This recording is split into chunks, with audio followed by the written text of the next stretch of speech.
Hello, hello. Happy New Year and welcome back to Call Your Coven. I am B, my pronouns are she, her, and I am your resident numerologist. I'm Jeanna. My pronouns are also she, her, and I am your resident astrologer. And I'm Meg. My pronouns are she, they, and I am the resident tarot reader. Woohoo! And we're back and excited and We're scared back. and nervous. We're all doing great. We are. We're doing great. It's the top of a new year. Things are messy, but Messy.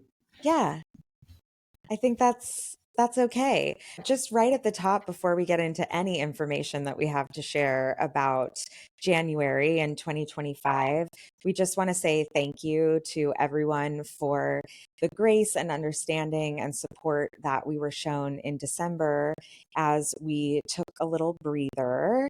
And I know I really vague booked it in our quick update. So if you have not listened to that audio, that's totally fine. This will be audio only as well if you are watching on YouTube. And that is because since December 7th, we're recording this on the winter solstice in 2024. But for a couple of weeks, I have been in the hospital. I had no idea when we recorded our December forecast. And I said, it will be beautiful but tricky and everything everywhere all at once. You're a witch. You understated Man. that just a little bit, Pete. I mean, I'm a little livid that I didn't see this coming, but but it is okay. Yes, I don't have all of the answers as of this recording, but I just wanted to share that yes, I'm starting 2025 on a brand new journey. And yeah, let's go. Let's bring it. You have had the most, I feel like the word positive attitude, that's just like not the mood I want to evoke. Yeah, exactly. You're making a face because I don't like it. I don't like it either. But you have just shown so much grace and like wisdom around and just like fucking realness. Just being transparent about like, this sucks. I'm mad. Like, or, insert feelings here. It's just such an honor to get to be your friend and just to get to like be with you and, do life with you, as we all grew up saying in the church, Can't believe you said do life with you. doing life together. But Watch doing out, life that's going to be together in is her the wedding vows too. Better not be in those wedding vows, babe. honestly, it might accidentally slip in. It's a phrase right. that I really like. I'm not even gonna lie.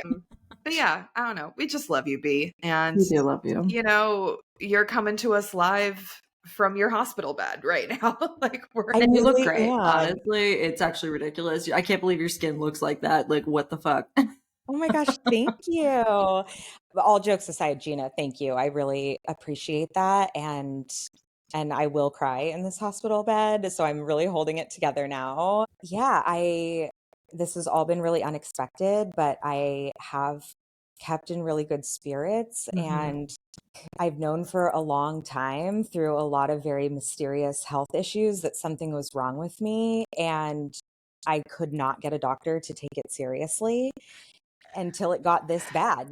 So there's a lot of anger and a lot of grief that is absolutely a part of this experience. And also there's a lot of relief and validation that I haven't expected of just being like, yeah, see, motherfuckers, I told you it was really bad.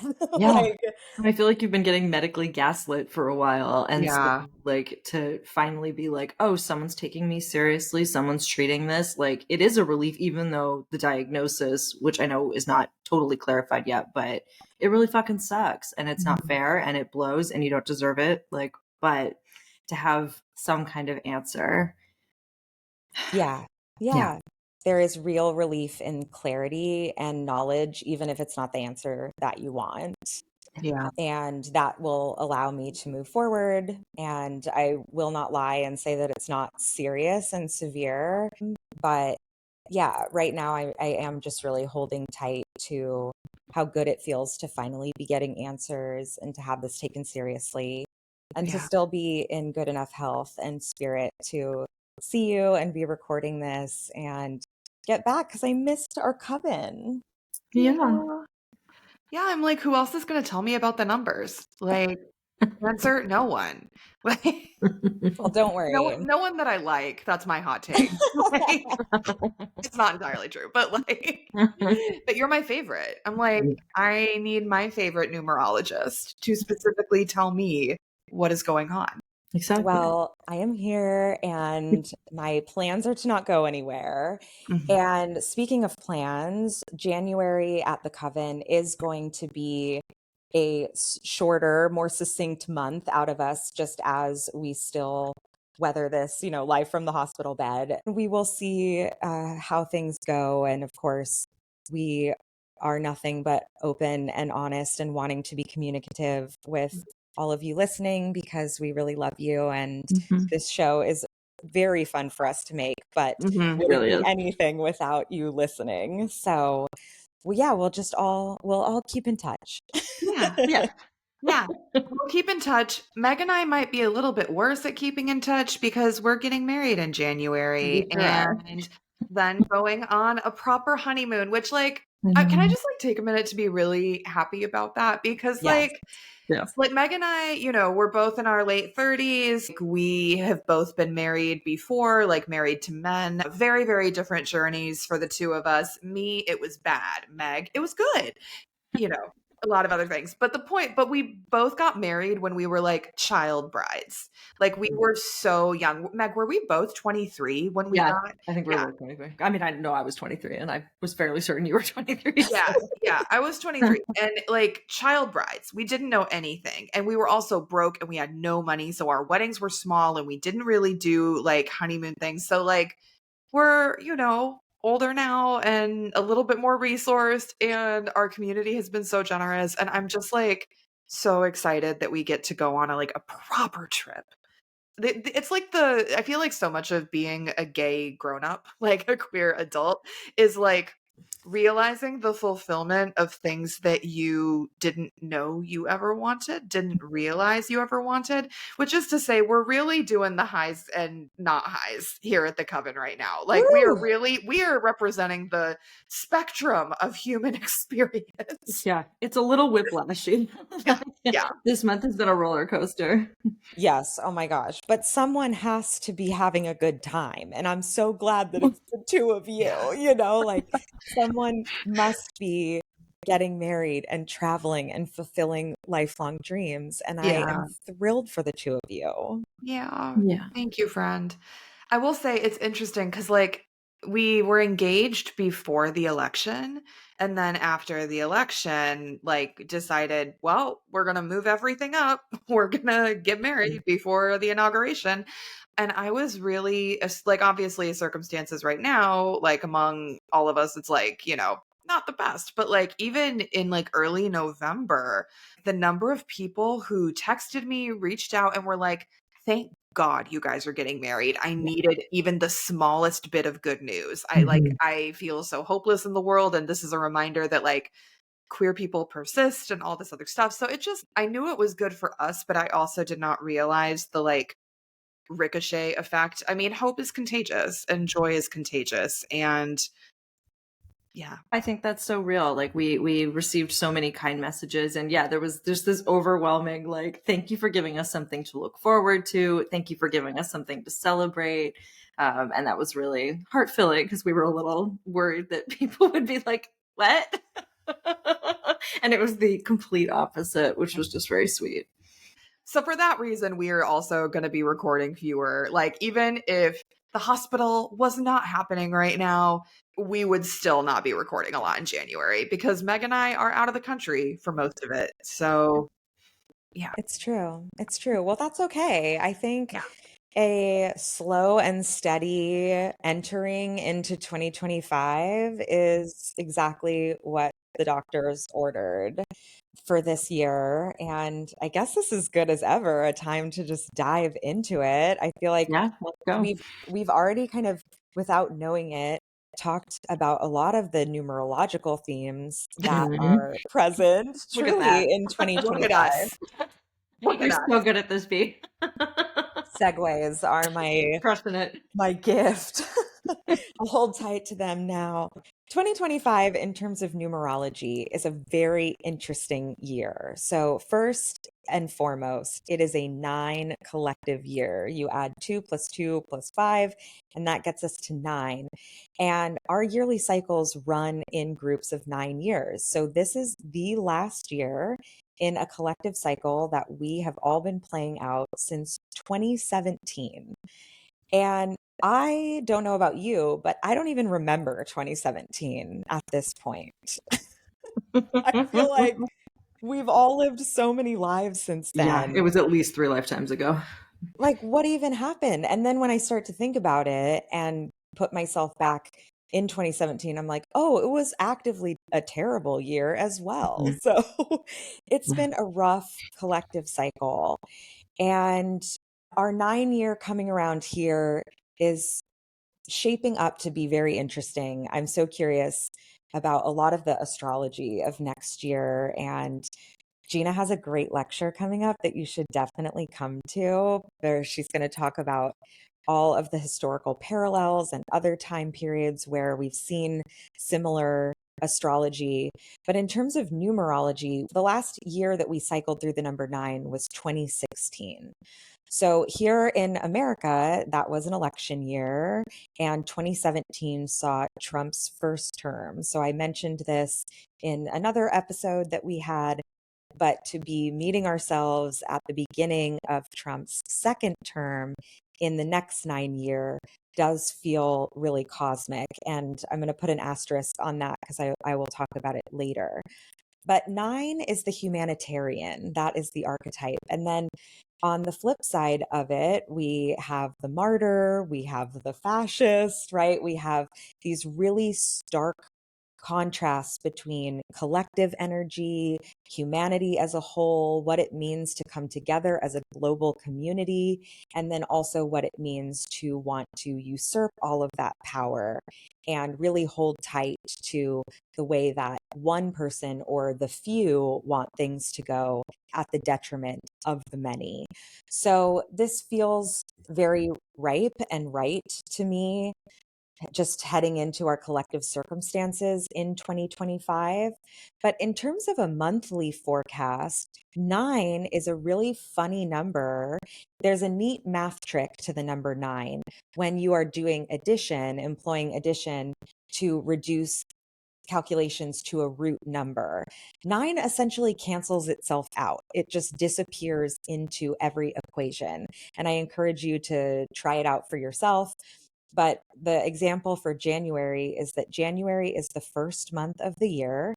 When we add it to 9 to see what our core energy is, we get 1 plus 9 equals 10, and then 10 reduces to 1. So essentially, we just can cancel out number 9, and we're left with the numeral itself. So in a 9 year, every single month is going to have an amplified version of itself. It's going to have the numeral itself. You know, we usually look at those two numbers. So we have the numeral itself, and then the core value is the same number as the numeral. So January is a double 1 month. And that packs a really big punch if you think of 1 being like this spark, this start energy. It's the self, but then we're also playing it against the number 9, which is the end, you know, the all. It's the farthest number away and then kind of the closest number as 9 transitions back into 1. So this year, I really want to spend my numerological forecast for each month talking about what the energy looks like as a whole. You know, what does it look like at the beginning, but also the end, or both sides of the coin? So for the number 1 in January, the questions that are coming up is like, what does it feel like to be both a newbie and a seasoned professional? What does it look like to be young and old, fresh and weathered? What does it look like to be raring to go and also burning out? Green and successful, novice and knowledgeable. You know, we're really in the soup with these huge dichotomies. And that obviously feels very resonant to me and my life as I am in a brave new world here, but also feeling like I've had a lot of life experience behind me. And so we might be feeling the whole of these number energies every month. And also, it's a really good opportunity if you've ever been interested in tracking numerological cycles. It will be a great year to experience each energy right in a row. Like, what does it feel like to go through the cycle? And what does it feel like to journey through 1 through 9, but also 1 through 12, like kind of in their core essences. So I'm curious for us this year, especially with these monthly forecasts, like what we'll get out of this and what we'll all experience together. It also is an ongoing conversation. So I would love, as we move through this year together, for obviously the three of us to chat about it, but then also all of you listening, let me know how this is landing and what your experience of these numbers are. So for January, the first thing that came through was that beginnings and endings can be strong or fragile. And I really feel that while we are in this double 1 month, yes, but of course we can't ignore the 9 yearly cycle, that I do think the beginning has stronger energy, or at least it's a little bit more equal now. You know, we have these 2 1s and 1 9. And so energetically, they kind of balance each other out. But just to remember that beginnings can quickly snuff out before things get started. And endings can also pewter out, you know, as much as a beginning can be really strong and fruitful and like straight out the gate, and endings can also be really decisive and sharp and heavy to experience. So really moving at our own pace, but also just paying really keen attention to what is going on and how you are feeling about things and your own personal experience of January is going to be really key this month, because I think we're going to be grappling with this idea of unity, like what we're all experiencing as a people, but then also the conundrum of the fact that a whole is made up of individuals who are also having their own experiences, having their own perspectives, their own opinions, their own understanding of things. So it's going to be interesting. And a few poems have actually shown up as phrases that I couldn't let go of this month. The first is The Second Coming by William Butler Yeats. And I thought a lot about the second coming as we head into a second Trump administration. Obviously, I mean, I know you kind of can't avoid it. I gotta go. Yeah, yeah. Ugh. But the phrase that really stuck with me was the Latin phrase spiritus mundi, which is what Yeats refers to as how he saw this vision, or the protagonist in the poem saw this vision of this beast in the desert. And spiritus mundi is Latin for world spirit. So I think there's something juicy in there for us at the beginning of a collective year that has really heavy one energy, that we are all connecting to this like collective unconscious, that we're all having a unified experience and having an individual experience. So yeah, there's something in that Yeats poem, and we'll link it in the show notes so everyone can read it. But then also in terms of this idea of beginnings can either be strong or fragile, I thought about The Hollow Men by T.S. Eliot, which is another really incredible poem. And the last stanza says, between the idea and the reality, between the motion and the act, falls the shadow. And then it ends, this is the way the world ends. This is the way the world ends. This is the way the world ends, not with a bang, but with a whimper. And I kind of have chills just even reading that out loud, but this feels, there's something here too that I can't really name at the moment, but these two poems wanted to usher us into this dichotomy of 1 and 9, and especially this collective 9 energy, which feels very strong right now. So I love this idea of between the idea and the reality, 1 and 9, between the motion and the act, 1 and 9 falls the shadow. Mhm. So I'm curious, what's coming up for either of the two of you when you think about these poems? Well, what an English teacher question. I know. I was like, I'm going to defer to the person who is getting a PhD in this. I'll just also be here. No. Actually, it's so funny. I haven't thought I was not a modernist in my doctoral work. Like I do early stuff, not new stuff. But that Yeats poem, like when you said spirit is moody, I was like, oh my God, yeah. It's because Yeats is also like such a witch. Like, and it's Yes. so much the invocation of world spirit. It makes me as the astrologer think about the thema mundi, like the kind of philosophical thema mundi, like birth chart of the world, supposedly. And when I think of Yeats, I don't think it's from the Second Coming, but it's his line, "The center cannot hold." Like, It I is think from the Second so. It is the Coming. Second Coming. Okay, Yeah. I was like, I think, but I'm not sure. And so it's this interesting juxtaposition, like that you're saying, between 1 and 9, between the center cannot hold, and yet the world spirit persists. Like, how do you toggle between those things? I don't Yeah. have an answer, but I think it's really interesting. And I love that those poems came through for you. Yeah. And don't worry, I didn't have anything eloquent to say either. I was just like, here are these poems someone else wrote, and I think they might be No, resonant right I No, now. but I love love it. that It though. feels so correct. Like, Yeah. I mean, honestly, I remain tedious because I see everything as tarot archetypes. So, like, looking at this section you shared from the Hollow Men, I write so much about how the magician and the number one is this idea, is this imagination, is this like expansion, looking at something, innovation, like really having this expansive perspective on what could be. I really think about it as like anticipation of the idea and making the thing come true. And I talk about the Empress so much as being that first step, that first draft, that messy, like, yes, let's get the thing out of us so that it can take up space and start to be the reality. So in a very literal sense, having between the idea and the reality be the shadow, literally be the priestess in the middle, like creeping around with the moon and like exploring the shadows. I'm like, come on, man. Like, this just feels so literal.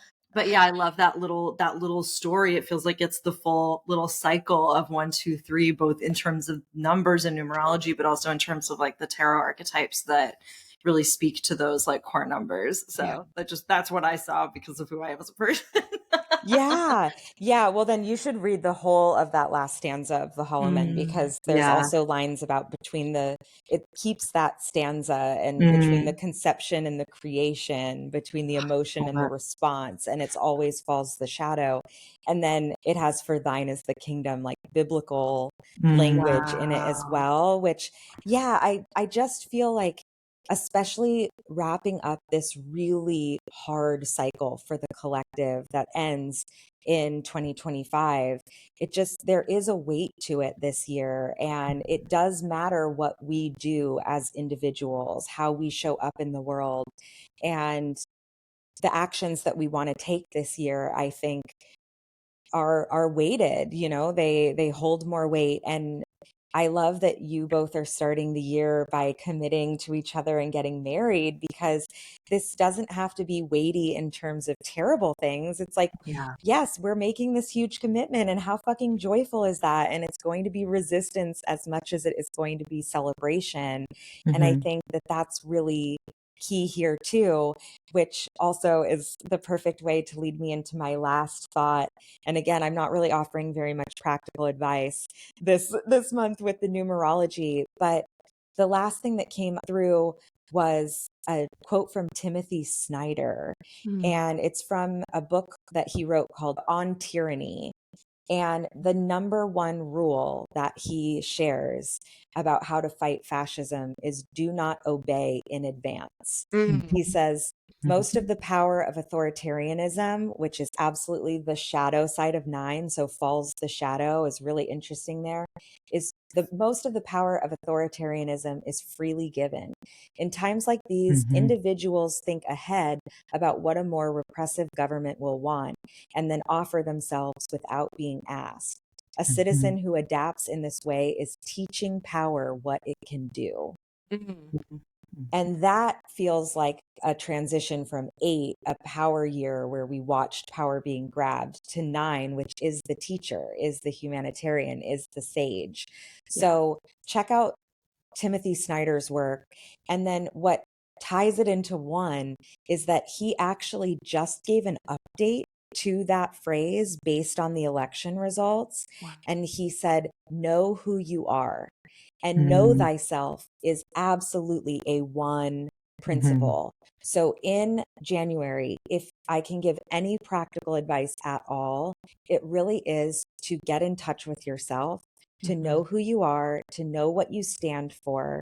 Because like Hamilton said in the musical, not the real guy, if you stand for nothing, what will you What will fall you for? fall for? What will you fall See, for? I was literally, oh my God, I have like chills, not from the Hamilton thing, but also that. Because like I was literally listening to Hamilton in the shower today, but there were just so many things you said that connect to the astrology of January. So I'm just like, it's amazing. Well, please take it away. That is me. But the practical advice for January is to just really know who you are and to watch, eyes open, like observe what is happening and observe and experience what it feels like to be having an individual experience, but knowing that you're part of a whole, that, yeah, there's responsibility there. So, Yeah. Jeanna, please tell us about astrology. Well, apparently we have to link the Hamilton soundtrack in the show notes and remind everyone to listen to it. I was thinking in the shower while singing every word to the act 1, because I know every word to act 1, like all of us do. Same. Yeah. I was also singing out here on the couch because I could hear it. But I was thinking specifically about how it really started to reach Hamilton mania in 2016, 2017. Oh, Like in the lead yeah. up to Trump's elect, in addition to the fact that Hamilton himself, the historical founding father, was a Capricorn. Lin-Manuel is the most Capricorn of Capricorns. It's like such a peak I was like, the solstice is today. It's my season. It's my solar return. It's time for my musical. The point is, I was thinking about it as like a musical that really, I think at least half of why it ended up getting so big was because it so spoke to the political like climate of the country. So I'm also just really curious, like on an artistic perspective, if it's going to have another resurgence, if there's going to be something else that's kind of in a similar vein coming out. I don't know. There's so many things, though, that you said, B, that just kind of set us up to talk about the fact that January is a very Saturnian Saturn month. We start the month in Capricorn season, we move into Aquarius. But there's one little piece that you were talking about with the numerology that, like, I have to connect because the astrology of Q1 next year, like all of the client readings I've been doing, I've been telling folks, it is not, I mean, it is New Year, New You, but like that doesn't start till the second quarter. Like Q1 is so slow. January is so slow astrologically. There's a lot of tough astrology. This is not the time to be like, I'm going to hit the gym every day or like try to go from, like you were saying, like kind of 1 to 100, like automatically and like skipping all of that messy middle stuff. Like we are slow. We are moving with intention and with spaciousness. We are just being very intentional and slow moving and embracing the quiet of winter, at least here in the Northern Hemisphere. And I say that because like I've been telling all my clients that because when you said like that you can try to start a fire but you can snuff it out, that's like I think such a perfect image, not just for January but Q1 astrology, like period, of the idea of going too hard, going so fast that you actually just burn out and oop, it's gone. And this is especially fresh as a metaphor because the Survivor season 47 finale was this week, which Meg and I watched Survivor. And anyone who listening who also watches or has watched Survivor, you know that once you get to the final 4, that third person who will be in the final 3 tribal council, which what a horrible name, but regardless. Wretched. It's decided by a fire making contest. And something that you frequently see between the people who ultimately like place, third and fourth, as it were, in this final like meeting of everyone, is that some folks get so anxious about getting started. They put all the shit on top. They don't just spend time like, doing the magnesium shavings and like lighting the hessian and blowing on it and really getting the flame developing. Like they just start putting sticks and all this stuff on right away, and they smother the flame before it can even take off. And so it just felt like very, that's the image for Q1. That's the image for January. It's like we're moving slow and we're not smothering our flames in advance.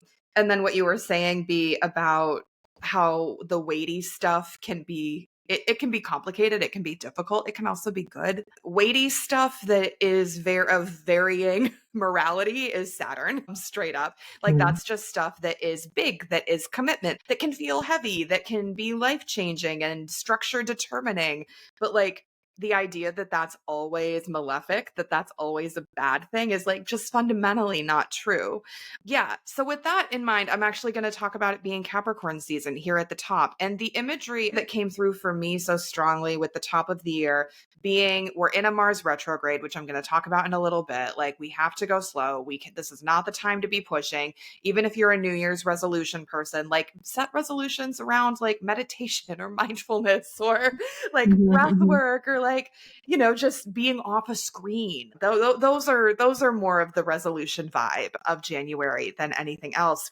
But I got so just like, because I was meditating on the Saturn of it all, on Capricorn and Aquarius being the 2 zodiacal seasons of January. And they are the only seasons that we have in the zodiac that back to back are ruled by the same planet. We have, just a stretch of Saturn for 2 months in the thick of winter. And it often feels heavy for a lot of folks. Again, heaviness can feel a lot of different ways.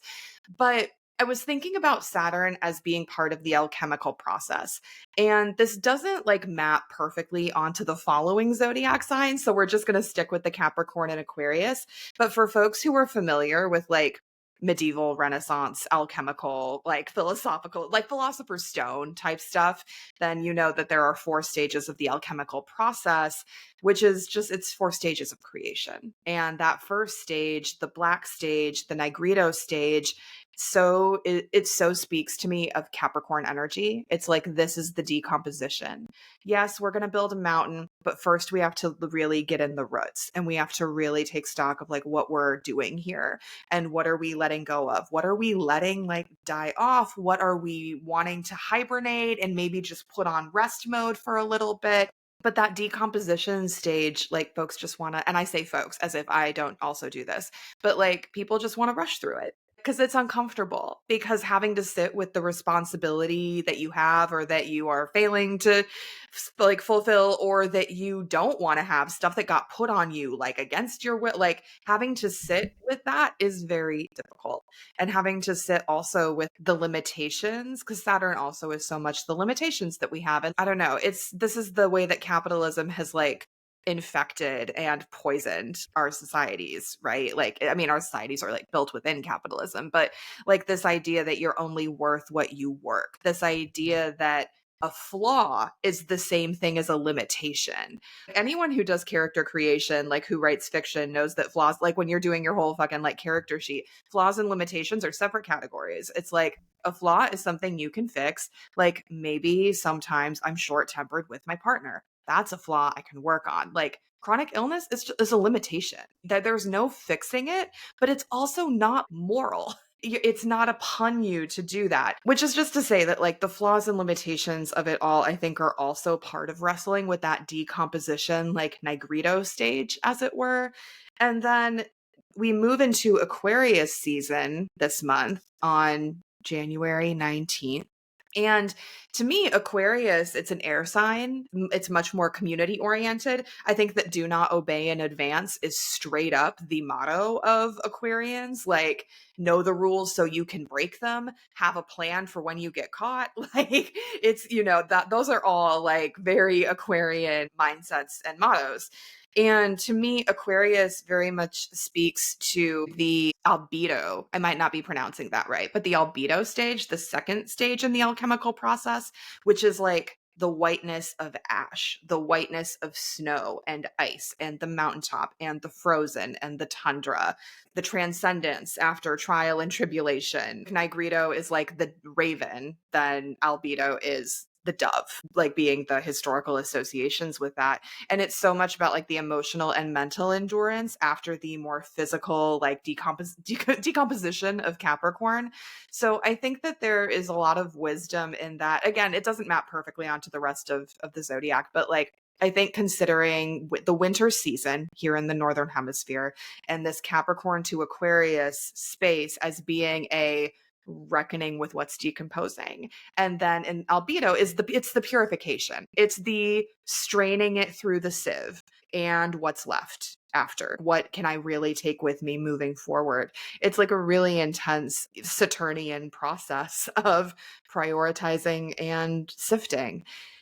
So that's the overarching energy of the month. Enduring Saturn seasons requires methodical patience. However, this is challenged, and I promise this is specific to January. There is an ongoing Mars retrograde. It began in December. It will continue through January. Mars will not station direct until the end of February. Again, Q1, slow.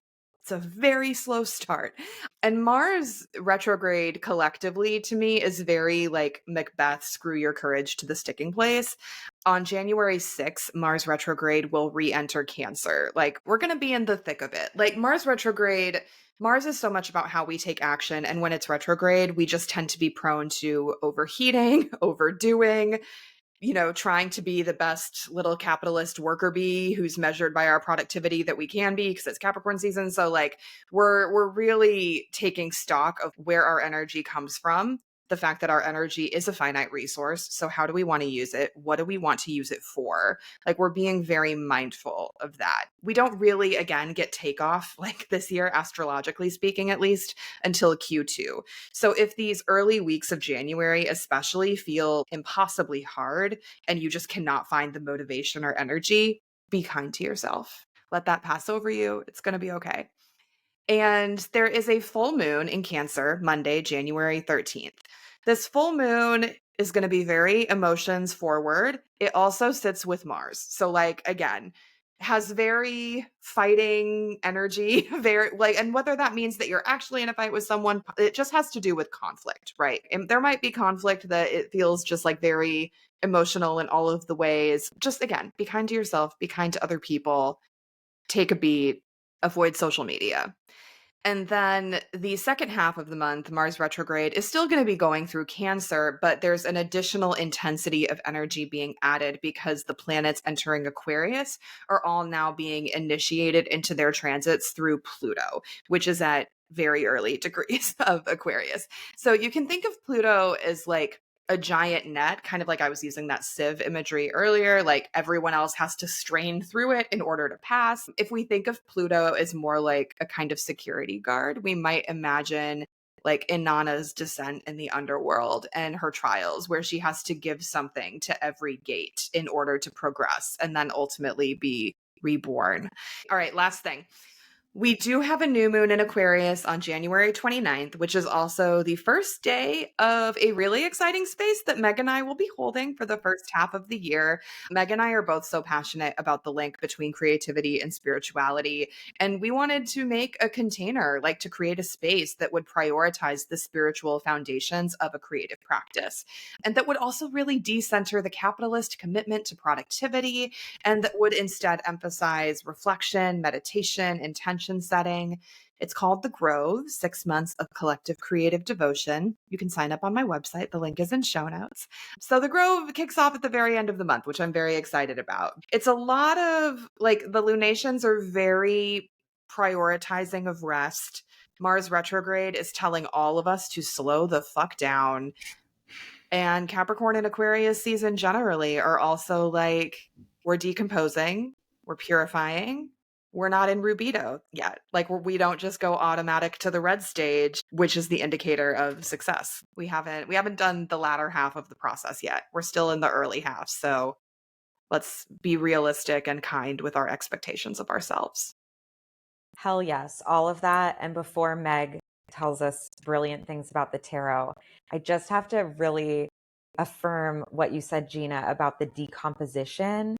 The beginning of the phrase of the second coming that you said about the center cannot hold, the beginning of that line is things fall apart. The center cannot hold. Yeah. So that absolutely is, yes, like I have full body chills. Like that's absolutely the energy.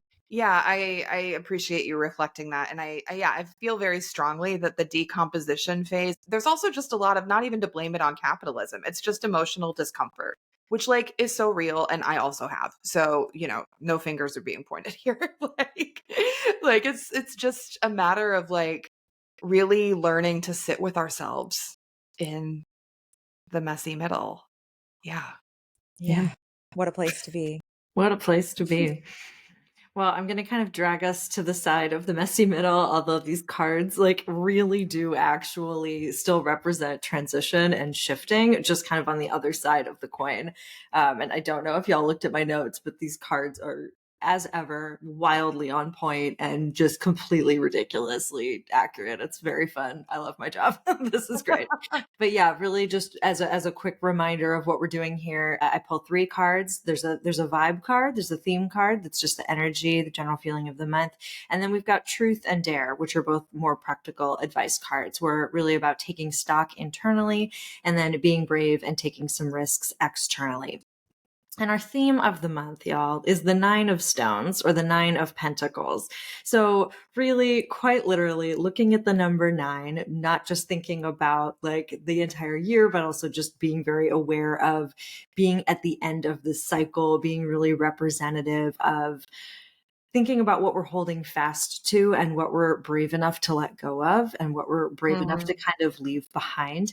9 just so embodies that energy, right? As Bea was talking about so beautifully earlier, these themes of service and philosophy, detachment, wisdom that we have like really earned and kind of gathered, a sense of deep responsibility to who we have been and who we are becoming. And also, yeah, this theme of emergence, right? If the cocoon is the catastrophe, 9 is kind of the, I did the thing and I'm going to kind of break free of this cocoon and start to figure out what my wings are and let everything dry off. And it's uncomfortable and it's messy. And it's also beautiful and revelatory. And there's a sense of discovery and fear and magic and grief and hope that I think is just deep within the number 9 that feels very poignant and powerful in this particular moment. But it's the 9 of Pentacles, right? So we're not just looking at the number 9 here. We're also looking at the element of earth, which is so much about resources and moving slowly and embodiment and tending to our physical form and our physical self, right? Our bodies, our homes, our spaces, our jobs, and also kind of responsibility, right? So we really have that theme that you've both been speaking about so much really echoed in both components of this card that's our theme for the month. So I really think about the 9 of Pentacles as representing independence and deeply personal pride, being able to look back at what we've been working towards so methodically and carefully and saying, yeah, I fucking did that. Can you believe this rules?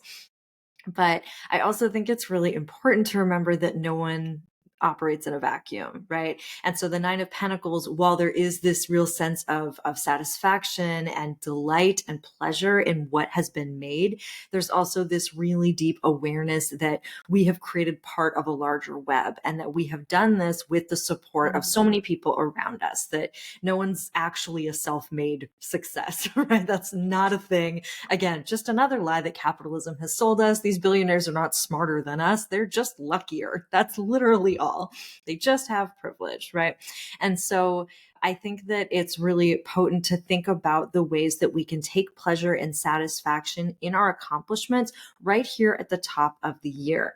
We survived 2024. We made it. We got through this garbage year. And now we're standing on the cusp of what promises to be a very intense year, you know, for better and for worse. There's going to be heaviness. There's going to be fear and grief. There already is, but there's also going to be hope. We're also going to see people stepping up. We're going to see people leaving fear and old patterns behind and starting to embrace new, more courageous ways of being, because what we've been doing hasn't always been working, right?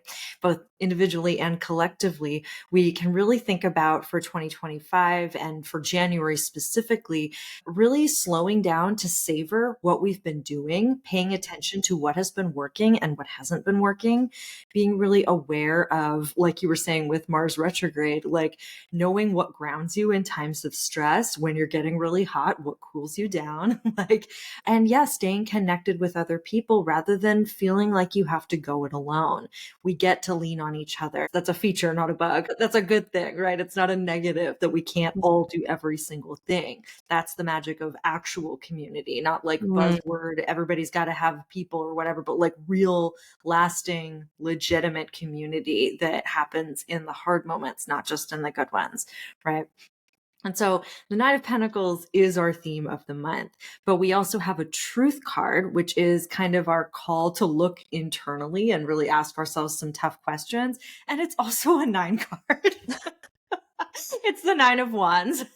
So like speaking of burnout, like so on the nose, you know, we've been talking about 9 so much. We're really coming in hot with the 9 right here in January. But Wands, kind of the other side of the coin to this really slow, deliberate, patient, structured, boundaried, intentional earth energy. Wands is like, let's fucking burn it all down, right? We're talking about fire, passion, the erotic, the things that really get us moving, the things that make us want to do all the things at the same time. It's motivation, it's creativity, it's inspiration. This suit, I like to think about it as representative of the things that we are captivated by, the things that we gravitate towards and want to do, regardless of the obstacles, regardless of if it makes us money, regardless of if it brings us accolades, the stuff that really satisfies us on an internal level, which makes it a great internal truth card to really think about what does those things for you. So as our truth card, besides just paying attention to where you feel burned out, I think this really is about honoring your own capacity for not just work, but also for play and for pleasure. Really thinking about where you're so ready to be done with something that you're just going to like want to push through to the end and really lean into that Mars chaos of it all. I love you, Mars. Don't come for me. But really like where we're like, I just want this to be over so badly. I don't care if it's good. I don't care if it's going to hurt me along the way. I just need this to be finished. And really allowing ourselves to be aware of when we're making that choice so that if we choose to do that, it's done deliberately and not by accident, right? If we're willing to be a little reckless to finish something up or get to the next thing, it's worth being aware of that so that we don't make a complete mess or destroy the thing that we're just trying to finish so that we can leave it behind. But I think having both of those 9s and that real awareness of, I just can't wait to get out of this goddamn cocoon. Like you can't rush that part of the process. It's actually a really important part of the process is the push through it. It strengthens things. It opens things. If we just rip it off, if we just move too fast, everything falls apart and the butterfly dies. Like mess is okay, but don't throw the baby out with the bathwater. Okay. And then finally, our third card. Can't make this up, y'all. Our dare for the month is the 10 of Wands. So not only do we have all of our 9 energy for 2025 and really thinking about what we're going to leave in 2024 and what we're going to carry forward, but we also get to sit right in that liminal space of burnout and anticipation. But it comes right after our truth card, right? In the story of the suit of wands, we have 10 cards. The 9 is kind of the final card in terms of the numerological cycle. But tarot gives us that yummy 10 energy that really holds space for like that funky, gorgeous threshold weirdness between the journey of putting out one fire or allowing one fire to die and then beginning to start the next one. And so everything B were saying about double ones of the month really kind of resonated because this card really does get associated with burnout. I mean, you're both talking about burnout so much, or having used every spark of our energy or trying so hard to start the next fire that we're actually smothering it instead of letting it breathe and do its thing. And so I think as a dare for the month and for the start of this year, it's worth really thinking about how we know when a journey is over, or when a project is over, or when a desire has been fulfilled, or when we've pushed something as far as we can, and how you make the transition personally from, okay, I think I'm finished with this now, to what's next, right? So where are you ready for something new, especially when it comes to your personal internal compass or your sense of deep purpose? And like, what thresholds are you walking through this month? What does that mean to you? Where are you feeling brave and excited? And where are you kind of clinging to this thing that you're not quite ready to let go of yet? And how do you exist in that space, right? Yeah, I feel like everything else is like, I'd rather just like start talking about this because these cards are so on the nose. Because everything, it does, like I said, it feels like this transition, it is its own messy middle, right? That shift from 9 to 10 to 1 is its own kind of opposite side of a messy middle, but hovering on the edges of burnout, shifting to a new journey, the combination of earth and fire that feels so tied to Saturn and Mars retrograde, grief and hope at the same time. Like, come on. Yeah. Yeah. And everything that you said really echoes that idea of like endings can be fragile as well, you know? Totally. And when you were talking about the butterfly falling apart, I thought about the snake shedding a skin Yeah. and how sheds can go wrong and little pieces of skin can get pulled. And then that actually wounds the snake instead of allowing it to be a natural process.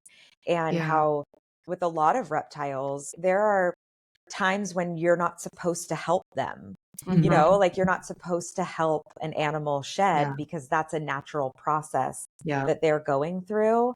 And if you do try and rush it, you could injure them. And that just felt so potent for Mars retrograde, for 1 and 9 from 10. So yeah, I mean, a slow and steady start to a year really sounds like the practical advice here. Yeah. Truly. Take it slow, go steady. And that, oh gosh, we were talking about that in the Discord a while back, like a few weeks back. I like Yes.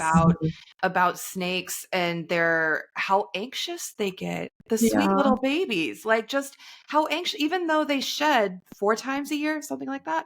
Like they do it regularly, but it still stresses them the fuck out. And someone in my Discord like has a pet snake. She was sharing about how like it's because the snake, when they shed on their face, especially, is when they get anxious because it covers their eyes, their little eyes, and their vision can be a little impaired from it. And so it's like, of course they're anxious. I would be anxious, but like you're saying, be like, it might, as like the snake's caretaker, it might be like, oh, I'm going to help them along. I'm going to move. The skin has to come off on its own, even if it's in an uncomfortable spot and you can't really see clearly.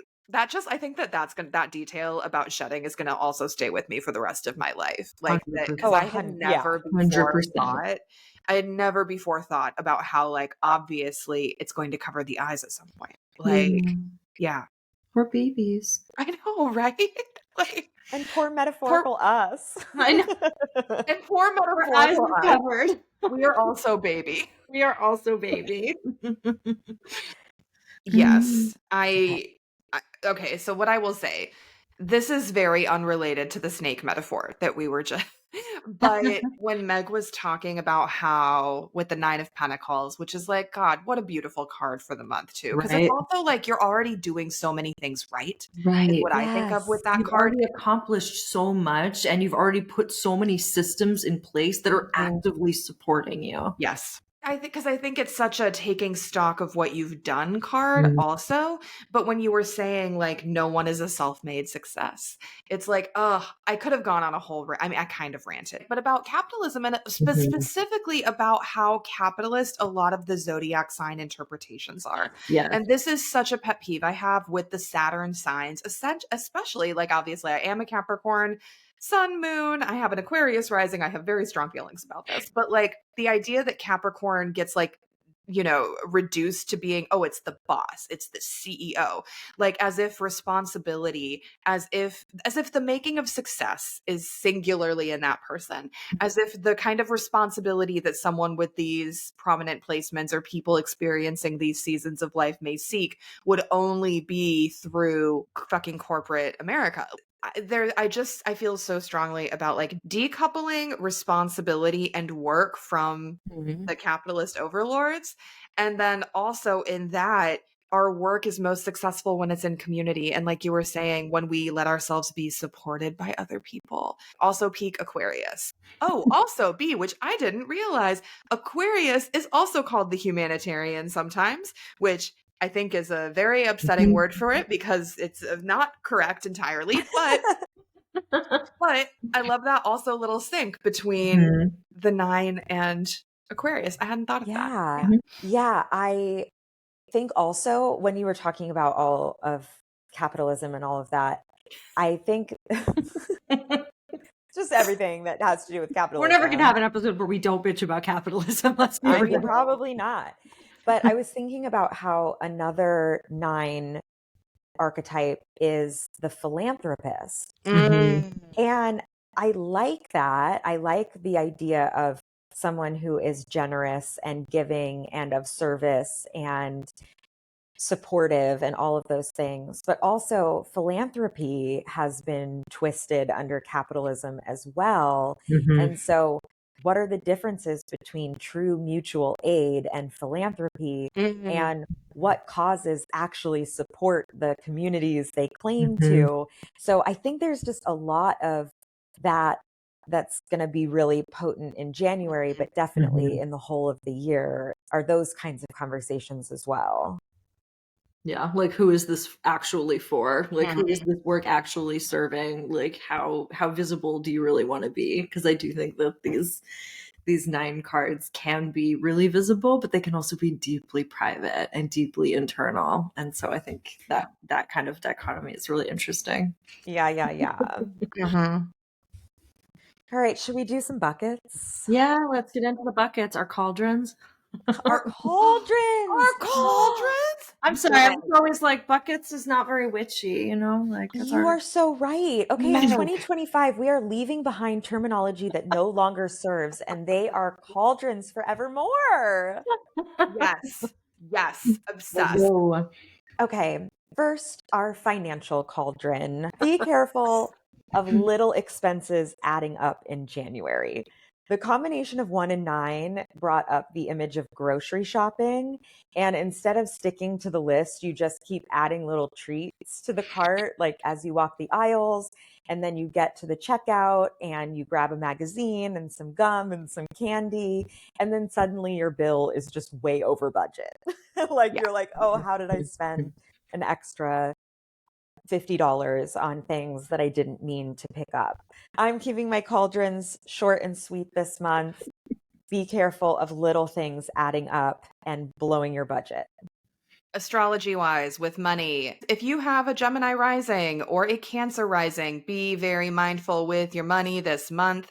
While Mars is still in Leo, which is going to be the first 5 days of January, 5.5 days of January.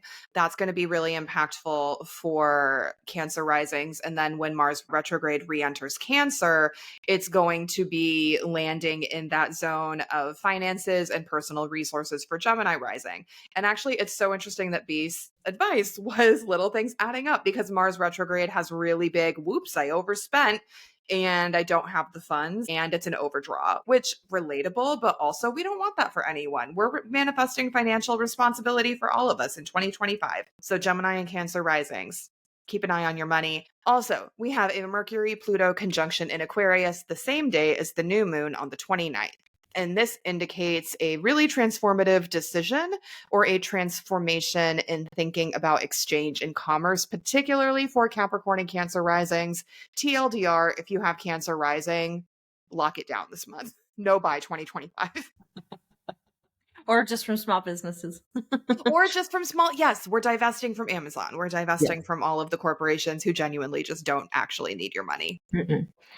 So our tarot card for January 2025 around finances is the Four of Thunder. I use the Gentle Tarot, by the way, so I'm giving the proper name and then I'm translating it into what the name you probably know, which is the Four of Swords, which was extremely in line with what you both said, that January can be one of those months, I think, where there can be a lot of intensity around money. Like like buy a new thing, new you, you know, like, or pressure to start a new savings account or invest in a specific way or make a big purchase that's going to completely change your life in 3 days or whatever. So just think of the Four of Thunder as gently going, hey, shh, shh, shh, shh, shh, shh, and like putting you to bed and taking your credit cards away. Okay. Like rest is good. If you find yourself feeling activated or stressed or really urgent and like fired up around a purchase, literally sleep on it. Don't rush to make your purchases. Just chill the fuck out. Have a drink, go to bed, hide your wallet. That's my advice. Incredible.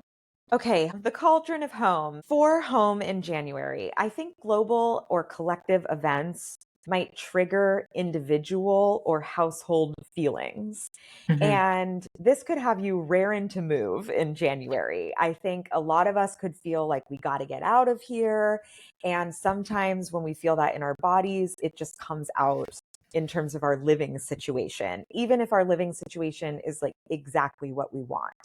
So try and channel that energy in smaller ways this month. Instead of looking on Zillow, paint your bathroom or get a new kitchen tool or try a new recipe, whatever doesn't have you packing up prematurely.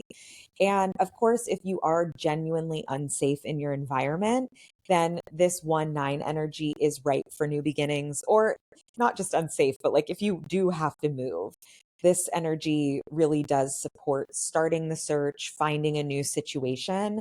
But if you don't have to move, you probably shouldn't, because it will just add more upheaval to your already busy and buzzing life. Absolutely. I'm just going to keep talking about Mars retrograde because I'm a broken record, and that's fine. But with Mars retrograde, with it entering Cancer in that like first week of January, all of our feelings are getting hammered like a meat tenderizer. And the full moon in Cancer on the 13th super exacerbates this. So just like be extra, extra kind to yourself. We are all going through this transit together. I want to especially flag this for folks who have Aries rising, because they are going to be experiencing that particular full moon in Cancer with Mars retrograde in their house of home and family and roots. So like extra nice to yourself, extra patient, maybe just go in your bedroom and shut your door and like, don't talk to people. It's very big. If you can't say anything nice, don't say anything at all. Energy. And the other thing, okay, I'm going to go on a little bit of a rant here, but witches, we are being very candle safe during Mars retrograde, especially when Mars retrograde is in Leo, which is literally the fixed fire sign of hearth and wood stoves and fireplaces and candles. If you are doing a working and it's like a 7-day candle, or if you're working a prolonged spell, you can snuff it out when you go to bed. Like I repeat, you can snuff it out.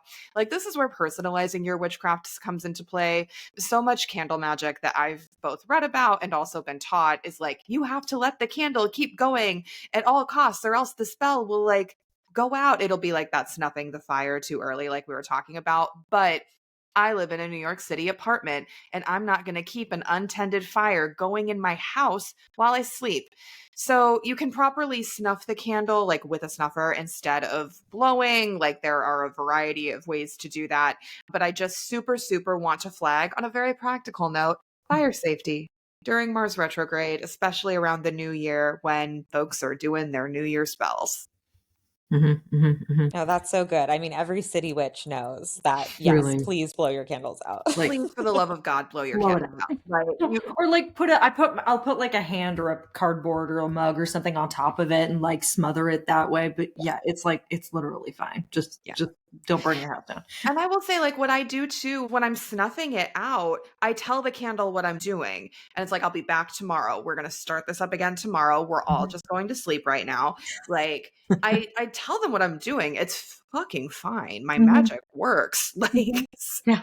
so I don't know. I just want to really reject that whole, you have to let every candle go out naturally during a time when like fire accidents are literally a signature. So. Yes, love that. Very important. I pulled a water card, so I think that speaks to that as well. But our card around the home for this month is actually the Three of Cups. So this first made me think of like a collective art project, or maybe like hanging out with your friends to make protest signs. So like if you like making collaborative art, this could be a fun month for that, just like something that you might literally hang in your home. But mostly what I was thinking about is literally gathering together with your favorite people. This month is going to be emotionally tender. It just is. Like wherever you are, whatever's going on, we're going to all have a lot of feelings. Not all those feelings are going to be comfy, right? And so, have a dinner party, fancy level, doesn't matter, right? Invite your faves over to watch movies or to shoot the shit, get cozy, celebrate your wins, great and small. Run errands with someone. If they have a really busy schedule, ask if you can go to the drugstore with them or do their grocery shopping with them or whatever. But just find ways to be in community with people. And again, that can be physical or it can be digital, but find ways to connect with people, but ideally in your home if you can swing it. This card really made me think about the fact that we've been having a friend over to do some co-working sessions with us recently. And it's just been really sweet to like hang out in our house and like be working together and sharing things and supporting each other in different ways. So think about how you can make your home, either your physical homes or your digital homes or both, feel like a gathering place. How can you connect with others in ways that feel really homey? The other thing I just want to flag before we move on is that 3 is kind of a messy outpouring sort of energy, right? And cups is water. It's all the big feelings and the relationships. So this can be kind of representative of really raw feelings or really messy feelings, especially when it comes to the home or the people that you might share your house with. So again, if you feel some kind of way, if things are getting activated, go to bed. Or like find a way to express those feelings that's not necessarily going to cause a bunch of harm, right? Like journaling is always an option. You can always write something down and perhaps literally burn it. But if it feels like a lot of things are bubbling up, that just could be something to pay attention to this month. So yeah. Burn it in a fire-safe cauldron or abalone shell or outside. Exactly. That. All right, lovers. When it comes to love and the love cauldron, neither 1 nor 9 are very tender energies. So I think Gina's going to say nice things.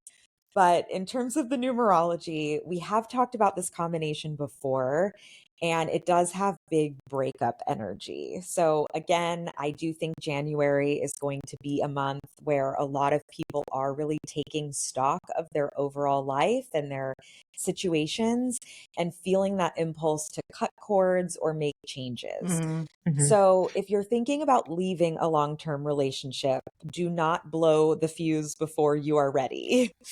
I said before, like, we're not wielding Thor's hammer when it comes to endings. And that's the vibe again in January. This could also be a great opportunity to turn over new leaves within existing relationships, right? It can be an end to patterns and not an end to the relationship, or the possibility of connecting with someone new and like-minded. So it's not a total bust for love in January, but just know like we're working with kind of harsher Spitfire energies and then literally death energy in 9. So be mindful and considerate of how you are getting out of situations. That makes a lot of sense. And like on the one hand, the astrology for love in January is really nice because Venus is in Pisces. Venus is like all things art, love, relationships, culture. Pisces is very like, we're all one. It's very much like lesbians who are U-hauling energy. You know what I mean? Like it's really nice when you're in it. And then you kind of get out of it and you're like, that was a drug-induced haze. Like, what the fuck was I thinking? And Venus and Pisces generally, I think, is a really lovely time for relationships, for art, for all of those things. And also, we are going to have a Venus retrograde in Q1, which we're going to talk about in the February forecast. So, like, on the one hand, yes, beautiful things, like easy connections. But at the same time, these are going to be conversations and things that come up for review later in the, not so later in the year, actually, like pretty quickly. So, maybe don't U-Haul. 2 days for folks to think about. The first one, January 14th. Venus will be square Jupiter, which is just to say that January 14th is big more is more energy. Be mindful of overspending. We've talked about that. also of over idealizing someone who is just like a good talker. But again, you're kind of getting maybe like love bombed or glamored in a way. But otherwise, very sweet day. Also just a good day to be with like people you love, you know, very playful also. If you have like, if you're a gamer, if you do D&D, something like that. Because love looks a lot of ways, not just romantic. Second day to think about, January 18th. Venus will be conjunct Saturn in Pisces. So for long-term couples, it's really lovely. And Venus with Saturn is actually really nice because it's like committing to each other, having a talk, like a check-in, like making a big plan together. So for folks who are long-term committed relationships, that's really beautiful. Not a day that I would go on a first date or do an early relationship thing. Also, like B mentioned it, so I will say also could be a very good day for cord cutting if you are looking to time a particular spell about releasing feelings about an ex or something. So, If you're looking to dump your girlfriend, January 18th is the day. I'm just kidding. except he might think that you're getting engaged and it becomes the are we getting engaged or breaking up conversation, and that's just Fucking brutal. We're having promise ring flashbacks from December. No. promise ring flashbacks. We don't want that for you. We're banishing those in 2020. We don't want any of that bullshit. Well, the tarot agrees with you both, so that's great. I pulled Judgment, actually, for love, which is not as bad as it sounds. Don't panic. It's literally fine. Judgment can really represent forgiving the self and embracing evolution, which I think really speaks to this like cord-cutting energy, to this like assessing where you've been and where you want to go energy. And I know love can be a particularly activating and tender topic for so many of us, no matter what kind of love we're talking about, whether romantic or friendship or, you know, community or family or business partnerships or whatever. But I will say, to kind of echo B and Jeanna here, if you're someone who is typically drawn to the same types of people in all of your relationships or in your various relationships, or if you tend to repeat your mistakes, which like who among us, like most of us have patterns that we fall back into, whether we realize it or not. The tarot and Judgment really supports using this as an opportunity to break those patterns, right? To forgive yourself for your past choices. This doesn't have to be about like a violent severing of all of the things, but it can be about reminding yourself that you have grown since then, that having compassion for your younger self, loving your younger self, forgiving your younger self for the things that you didn't know, and allowing yourself to grow beyond and maybe try something different, date someone new, do your thing. Whatever that looks like. There's so many shapes that could take, but Judgment's like my favorite card in the deck. So I was like, cool. Let's go. All right, our final cauldron, health. I'm having a really hard time with this one. Yeah, fair. Because my own health is totally in flux and I've gotten a lot of new information right before the new year. So for me, the one energy is super strong, as is the 9 energy of needing to lean on my community, wanting my doctors to be really wise and well researched. And I am just having trouble not personalizing this one. So I'm going to leave it to Meg and Jeanna and instead just express a general wish that if you are also going through a health flare or scare, that I hope January brings new avenues, new answers, and that you also feel supported by your caretakers and by your supportive community. And if you don't, I hope that you are well enough to find what you need in whatever way that shows up for you. Yeah. I think Love you, that's a beautiful blessing over everyone. I'm gonna again be a broken record because Mars retrograde, when it's happening, there's really no other planet to look at for that, because it's like, cool, we're gonna go so fast and crash so hard. Obviously, that's only one way that can show up. Again, just be really mindful of burnout, of overheating, of accidents. I'm just going to put that in big neon letters for everyone. Mars retrograde is like accidents, especially kitchen accidents, are a classic Mars retrograde signature. So like, if you are someone who likes to cook and bake, or if someone in your house likes to do those things, be extra aware of knife safety. If you're doing the dishes by hand, be just conscious of where those things are. It can be slippery. Know where the hot pans or oven mitts are. Just if you're cooking under stress, again, just breathe, take a beat, maybe order in. Again, just going to extra underline kitchen safety this month, honestly. Yeah, as the person who cooks, I will take note of this. I think our cards really do actually also still support this. As I mentioned, I used the Gentle Tarot for this, which is a really beautiful deck by an incredible queer Indigenous Alaskan artist. Highly, highly, highly recommend this deck. And I say that because the card that I pulled for this particular cauldron is actually a unique card to this deck. It's the card that follows the world. So it's an extra major arcana archetype, and it's called the Unseen. And because it's an extra card that not everyone's going to be familiar with, I pulled a second card just to kind of offer another lens, and I'm going to just be reading those together. And the secondary card I pulled is the Flower of Stones, which is the Queen of Pentacles in this deck. And so what that really looks like is that these are both cards that are deeply connected to love, to tending, to nurturing, and to slowing down, quite literally, which again, of course, really resonates with what Jeanna was saying about accidents and taking care and slowing down. Really, the name of the game here when it comes to health is to show yourself love by not rushing and by not taking unnecessary risks with your health and body, by pampering yourself and nurturing yourself and nourishing yourself, and also allowing other people to do that for you. So B, I'm really speaking to you here specifically, but also for all of us, like letting people who want to help you and who want to take care of you actually do that. Allow people to know their own limits and to protect their own energy. And, you know, if someone offers to help, let them. Allow them to love you in that particular way. You are allowed to feel good, even if it feels like everything is bad. And what that means sometimes is kind of the reverse is true, right? Allowing yourself to say no to something when you don't have capacity for it, so that you really can prioritize rest and recovery and pleasure instead. Just because someone else might need help, you can show up for them in the ways that you can show up, but be really thoughtful about how that's also going to impact your health. And don't say yes to things that you actually cannot manage. I mean, really, it's just more Saturnian lessons here. Like 100%. honor your own capacity, respect that when you say no to one thing, it empowers you to say a full-bodied yes to something else. Yeah. Yeah. Damn, that was loud. Everything is so loud. Yeah, it's all very loud.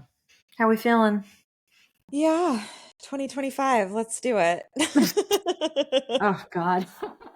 It's a slow, I mean, especially here on like the other end of our forecast now, like having, you know, kind of finished our last cauldron, as it were. It's like, oh, okay, Q1, real slow. We are just taking it one day at a time and just being, yeah, really gentle with ourselves and the people around us. And that's the thing, too, I think that can be, I mean, obviously, this is personal to each person, but like, we're all going through it. Be like you like to say, like, we're all swimming in the soup. We're all in the muck of this weather. Like, it's raining on everybody. And it probably looks different from one house to another, but like everyone's experiencing the same weather. Yeah, I mean, I don't know many people who aren't having their own version of adversity or struggle right now. And yeah, it is just a great time to remind ourselves to go slow for when the brain obviously wants to go faster. I mean, it's just going to happen. And I think that's really indicative of the human condition as well. So it's nice to have the reminder that everything weather-wise is telling us to go slow. Yeah. It also is coming to mind, actually, I'm just coming back to that do not obey in advance thing. And that one of the ways we cannot obey in advance is by slowing things down. So also I think in addition to like, be gentle, slow down, like, you know, be realistic, like in addition to like the personal application of those things, I think on a systemic level, that also is like slow down yourself, slow other people down, do not comply in advance. No, but I think that's such a good reminder, especially here at the end, because like trying to comply in advance, trying to anticipate all of the bad things that might happen, trying to anticipate that every single bananas thing that the incoming administration promises they're going to do, like trying to prepare for all of that simultaneously is a clear path to burnout. Like that's going to be one of the fastest ways that you run out of steam, that you run out of courage, that you run out of heart, that you feel discouraged and you just want to give up. So like really pacing yourself, being realistic about what you can accomplish. And yeah, again, being really gentle with yourself, showing yourself compassion in those moments of tension and fear. Put your wallet in the freezer and go to bed. That's going to be good medicine for a lot of things this That's month, the I name of feel. this episode. Put your wallet in the freezer and go to bed. January Go to bed. 2025. You are welcome.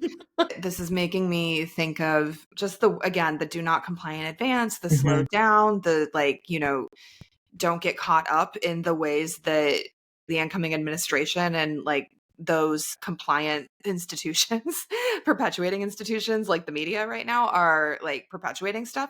Toni Morrison wrote about, I mean, she wrote so much about race in this country and racism in this country, but she has a very famous quote that the very serious function of racism is distraction. And while her articulation around those are like the things that she then proceeds to go into like are very specific to how racism especially functions in the United States, I think there is a much broader application there as well to like the very serious function of homophobia, transphobia. Like it is to distract us and it is to pull us in to get us to engage with it on its turn, like on their terms, rather than doing our good and honest work and our good and honest like community effort. Yeah. The goals are chaos and fear. Like, Yeah. and if we remember that that's their goal, then we get to make our own. Absolutely. Yeah. Please tell us about the Grove one more time because I know everyone's going to want to sign up. So the Grove has something that's kind of been a long time coming. Jeanna and I have talked so much throughout our friendship and our relationship about how creativity and spirituality feels so interwoven for both of us. My creative practice feels deeply tied to my spiritual practices, and they do for Jeanna as well. And now that we like live together and are getting married, it made a lot of sense for us as our practices continue to weave together to really think about what kind of medicine and magic that might have for others as well. Just as the Coven has been this like really beautiful collaborative process that includes some people and then others who are listening, and everyone's kind of adding into this web and creating something beautiful together. That was kind of what we wanted to do with a really specifically creative bent with the Grove. So it's a 6-month creative devotion container that is really about kind of living in the magic between creation in terms of like what you're producing and creativity, which is just your relationship with your muse and your sense of like wonder and joy and artistry within the world, and how spirituality really can connect those two things together. So it's a very like choose your own adventure, asynchronous type experience. But it's, as Jeanna said, starting with the new moon in Aquarius at the end of January. And we would absolutely love to have you join us. So if you like how we chat here, if you like the vibes, come hang out with us in the Grove. We will put a link to the show notes, and we're also available to like answer any questions if you're trying to figure out if this is for you. Hit us up. We'd love to chat. Everything Meg said, and just to also add, there are going to be 3 live things a month. There's going to be a beginning of like it's going to be divided into 6 different months, 6 different topical thematic things related to grove tending, gardening, as it were. But there will be a live, new moon intention setting thing every month. There will be a few live co-working sessions for folks who are wanting to put some hours into the project. And then we'll be dropping asynchronously pre-recorded like lectures, workshops, either one of us or both of us. And then there's going to be an accompanying Discord, of course, because Meg and I live on Discord. We really do. Also that. So those are a few of the features that we're excited to bring to folks. Yeah. Yay, do it. Sign up. It's going to be amazing. Yeah. Yeah. And I don't know what the future of my offerings look like, but I am still, even though it's problematic as always, I am still on Substack. And right now I'm doing weekly numerological forecasts based on your yearly cycle number. I also am reopening the Soup Discord server. So if you want to hang out with me there, please do. I am going to continue writing there. And then I have some pre-recorded workshop opportunities on my website, rebeccaskolnick.com, that you can check out. And if you just really love me and want to throw some support, I do have a tip jar on Gumroad as well. You can buy me a coffee or a meal, and this is me practicing what I preach and saying I will receive community support. You're doing great. I'm so proud of you. You're doing great. Thank you. So we can stick links in the show notes as well. And yeah, thank you everyone again for the grace that you showed us in December, and for sticking around for what is making me woozy of a January, but we're all in this together. And please keep supporting our show in all of the ways, like, review, rate, subscribe, whatever the platform dictates. Leave us a comment on YouTube, hang out with us on Instagram, and email us at callyourcoven@gmail.com. And then, yeah, we're also kind of reconfiguring Patreon as well this year. We had plans that we probably will have plans again, but we're just, Yes. yeah, we will. We're just taking a beat to see what feels really good. So if you want to support the show, we do have that $5 supportive tier on Patreon, and we're just grateful as always. Thank you, everybody, for listening. We love you so much. Thank you for being here. Let's make 2025 happen. Woo! Bye. Bye. Bye.